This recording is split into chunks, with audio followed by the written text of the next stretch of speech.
جرنیل نکالے جائے تو ان کے ایک عمر بن عاص رضی اللہ تعالیٰ ان کی بات ہو رہی کہ مصر کے وہ گورنر ہیں، فرمایا کہ اس لڑکے نے جو زیادتی کی ہے، گورنر کے بیٹے نے جو تمہارے ساتھ زیادتی کی ہے، تو اس وجہ سے کی ہے کہ اس کا باپ گورنر ہے، لہذا اس گناہ میں گورنر بھی شریک ہے اور تمہیں یہ پورا حق ہے۔ اور حضرت عمر بن عاص سے کہا کہ آپ آگے نکلیے اور اب تم اس کو بھی اسی طرح مجمع کے اندر ذلیل و رسوا کرو۔ گورنر مصر صحابی رسول، سزا بیٹے نے غلطی کی ہے، سزا کے لیے باپ کو بھی پیش کیا جا رہا ہے۔ میں صرف عرض یہ کرنا چاہتا ہوں کہ حضرت عمر فاروق نے ہمارا سب سے بڑا مسئلہ اس وقت یہ ادارے اتنے کمزور ہیں، اداروں کی حیثیت لونڈیوں سے زیادہ ہے کہ جس طرح چاہتے ہیں پھیر دیتے ہیں۔ قانون واقعتاً ہی غریبوں کے لیے اور لوگ انصاف کے لیے ترستے رہتے ہیں۔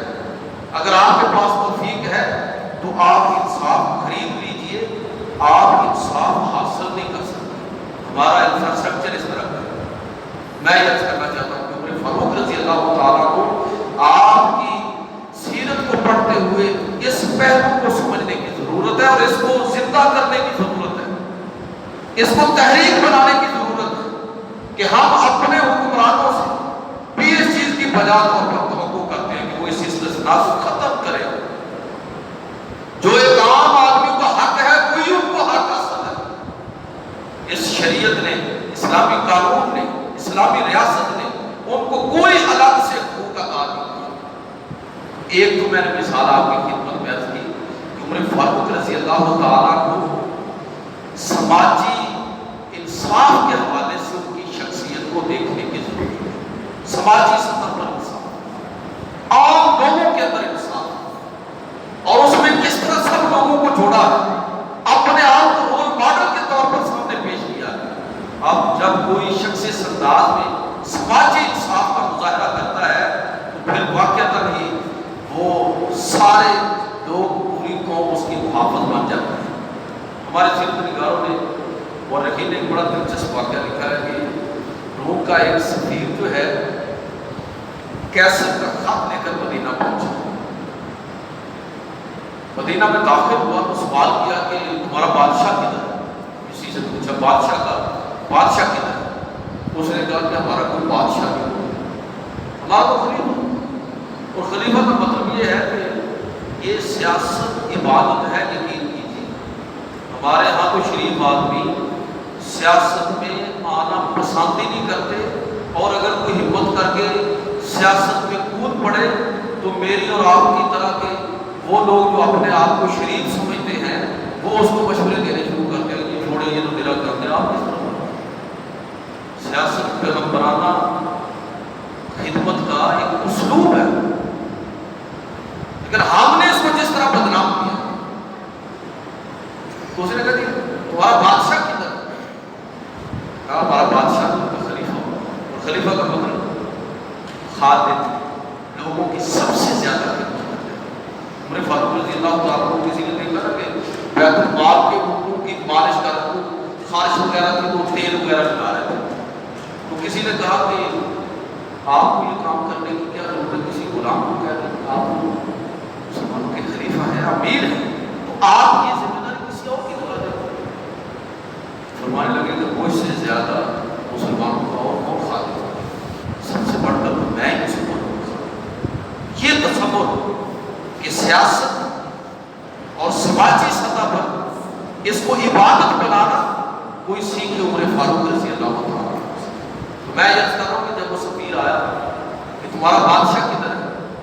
بتایا گیا کہ ہمارا کوئی بادشاہ نہیں۔ اچھا خلیفہ، چلو بتاؤ کہ تمہارے خلیفہ کا کدھر محل ہے؟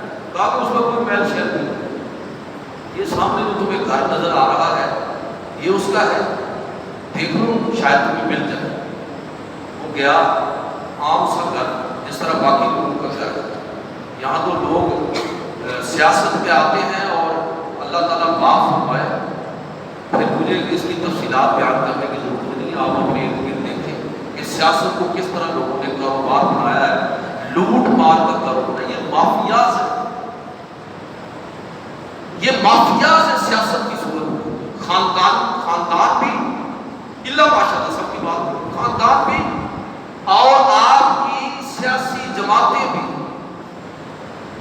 جن چیزوں پر ان لوگوں کا اتفاق ہے وہ صرف ایک ہی ہے، لوٹ مار. اس میں آپ کے مذہبی رہنما بھی اتنے ہی خلوص کے ساتھ لوٹ مار میں مشغول ہوتے ہیں جتنے دوسرے جن کو آپ غیر دینی جماعتیں کہتے ہیں.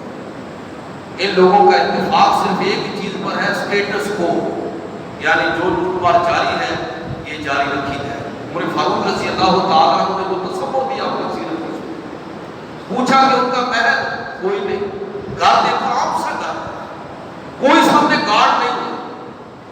پتا کیا تو بتایا گیا کہ ابھی نکلے تھے. پوچھتے پوچھتے وہ جو سفیر تھا پہنچا مسجد نبوی میں. کسی نے بتایا کہ شاید ادھر گئے. ایک شخص لیٹا ہوا ہے، سویا ہوا ہے، گرمی ہے، پسینہ بہہ رہا ہے اور زمین پر ہی لیٹا ہوا ہے. بتایا کسی نے کہ یہ خلیفہ ہے. وہ حیرت زدہ رہ گئے. جن لوگوں نے اس کو رستہ بتایا اور اس کے ساتھ تھے، انہوں نے پھر یہ پورا واقعہ بیان کیا کہ جب اس نے عمر فاروق کو دیکھا تو حیرت زدہ رہ گیا کہ یہ عمر ہے، بغیر پروٹوکول اور بغیر محافظ دستے کے تنہا عام سے گھر میں رہنے والا اور اکیلا سویا ہوا ہے اور اس کو کسی کا خوف بھی نہیں.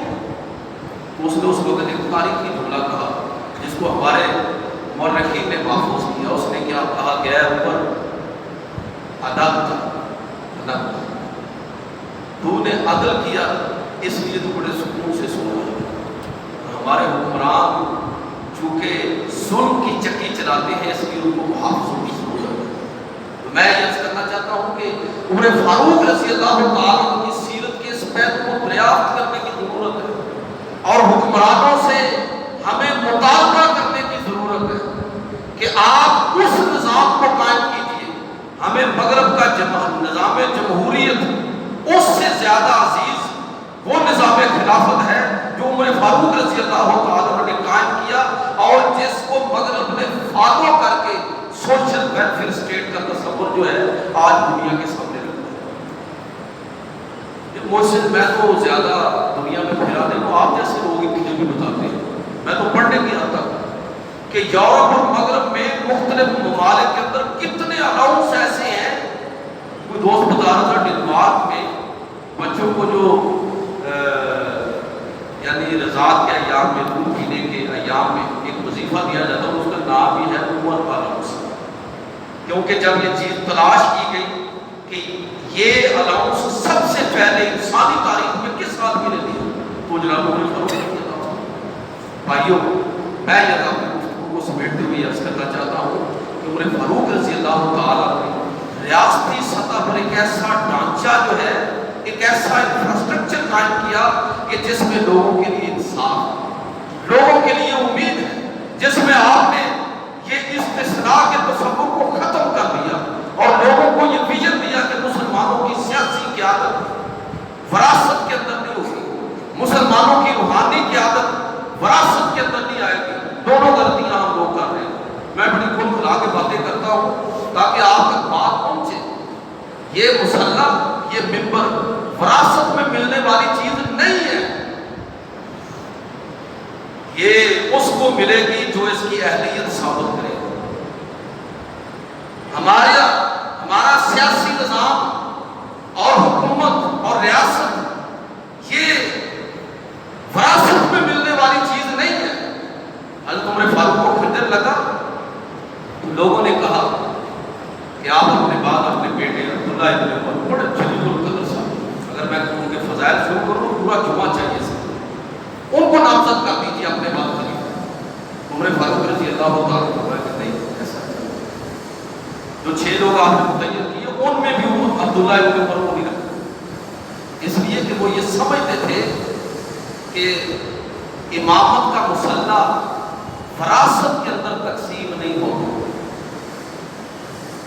آپ کو بات سمجھ آ رہی ہے کہ آپ کی جتنی سیاسی جماعتیں سوائے جماعت اسلامی باقی ساری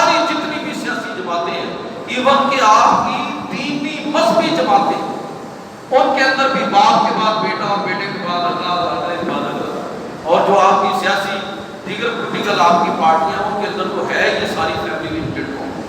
عمر فاروق رضی اللہ تعالیٰ نے یہ سبق دیا کہ میرے بعد میرا بیٹا خلیفہ نہیں بنے گا، وہ بنے گا جو مسلمانوں میں سب سے بہتر۔ تو بھائیو، عمر فاروق رضی اللہ تعالیٰ عنہ کو اصل میں خراج تحسین یہ ہے کہ آپ ان کے نظام سلطنت کو سمجھیں۔